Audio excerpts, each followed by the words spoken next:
চুজি চিৰা আৰু আটাৰে বনোৱা আন এটি ব্যঞ্জনলৈ সকলোকে স্বাগতম জনালোঁ। কেতিয়াবা চাহৰ লগত অলপ বেলেগ ধৰণৰ জুতি লৈও ভাল লাগে নহয়নে?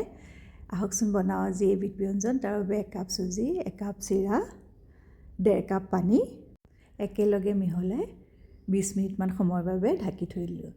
20 মিনিটৰ পিছত চুজি আৰু চিৰাখিনি ফুলি উঠি হাতেৰে বা এখন মেচাৰৰ সহায়ত ভালকৈ মিহি কৰি ল'ব। তাতে 1 কাপ আটা, জোখ অনুসৰি নিমখ, জিৰা গুটি আৰু এচামুচ তেল দিব।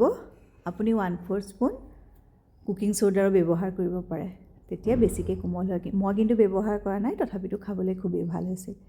ভালদৰে চাওক, এনেদৰে মঠি পেলাব। মোৰ অকণমান ঢিলা লগাত আৰু 2 চামুচ আটা মই ব্যৱহাৰ কৰিছোঁ। এতিয়া চাওক, খুব ধুনীয়াকৈ আটাৰ লাডুটো তৈয়াৰ হৈ গ'ল। হাতত অলপ তেল সানি ল'ব, সানি একেবাৰে সৰু সৰু আটাৰ লাডু বনাই পেলাব। লুচিতকৈ পাৰিলে অলপ সৰুকৈ বনাব। হাতেৰে গোল কৰি তাক হেঁচি দিব অকণমান, মাজতে এটা গোল আকৃতি দি দিব। এয়া চাওক, আটাৰ লাডুখিনি হৈ গ'ল। এতিয়া এটা পেনত ফিল্টাৰৰ পানী গৰম কৰি তাতে এচামুচ নিমখ আৰু এচামুচ তেল দি ল'লোঁ। পানী উতলিবৰ বাবে ঢাকোন বন্ধ কৰি দিলোঁ। পানী উতল অহাত আটাৰ লাডুকেইটা তাতে দি দিলোঁ সৰু সৰু। যেতিয়া উতলিব, লাডুকেইটা ওপৰলৈ উঠি আহিব। প্ৰায় 5-10 মিনিট সময় কম জুইত সিজাব। এয়া চাওক, এইখিনি ভালদৰে সিজি গ'ল। এতিয়া কাঢ়ি থ'লোঁ পানীৰ পৰা। হৈ গ'ল গোটেইখিনি। এতিয়া এখন পেনত 2-3 চামুচ তেল গৰম কৰি ল'লোঁ। তাতে জিৰা আৰু সৰিয়হ ফুটালোঁ, অকণমান লৰাই দিলোঁ, নৰসিংহ পাত দিলোঁ, এটা জলকীয়া কুটি দিলোঁ মিহিকৈ,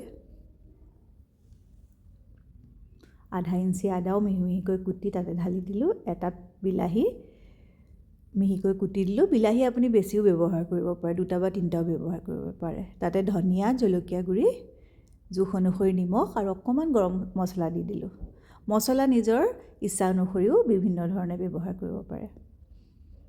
বিলাহী সিজিলত তাতে অলপ টমেটো কেটচাপ দি দিলোঁ, 2-3 চামুচ। গোটেইখিনি একেলগে ভালদৰে লৰাই দিলোঁ। তাতে সিজাই থোৱা আটা, চুজি আৰু চিৰাৰ বলকেইটা ঢালি দিলোঁ। সকলোখিনি ভালদৰে মিহলালোঁ। 2-3 মিনিট সময় কম জুইত ভাজি থাকিব। অলপ জালুক গুড়িও ছটিয়াই দিলোঁ আৰু ধনিয়া কাটা দি গাৰ্নিছ কৰি দিলোঁ। আবেলি চাহৰ লগত পৰিৱেশন কৰিবৰ বাবে এটা সুস্বাদু ব্যঞ্জনৰ তৈয়াৰ হৈ গ'ল। সকলোকে ধন্যবাদ জনাই আজিৰ ভিডিঅ'টো সামৰিলোঁ।